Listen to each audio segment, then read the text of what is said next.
నా మాట వినిపిస్తుందా? వినిపిస్తే జాగ్రత్తగా విను. నీ ఓటెవరికి?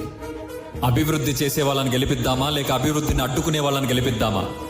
మన రాష్ట్రంలో, మన విశాఖ, మన అమరావతి, మన విజయవాడలో ఉద్యోగాలు కల్పించే కూటమిని గెలిపిద్దామా, లేక ఇక్కడ ఉద్యోగాల అవకాశాలు లేక పక్క రాష్ట్రాలకు తట్టా బుట్ట సర్దుకొని వెళ్ళిపోదామా?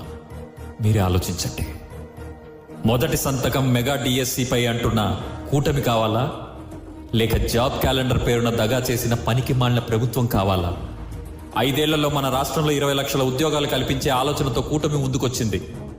ఉద్యోగాలు కల్పించకుండా మనల్ని మనమే అమ్ముకునే పరిస్థితి తెచ్చిన వైసీపీని తరిమి తరిమి కొట్టే అవకాశం ఇవాళ మన ముందుకొచ్చింది. మన జీవితాలు మార్చే ఉద్యోగ అవకాశాలు ముఖ్యమా, లేక కులం మతం అనే భావం ముఖ్యమా?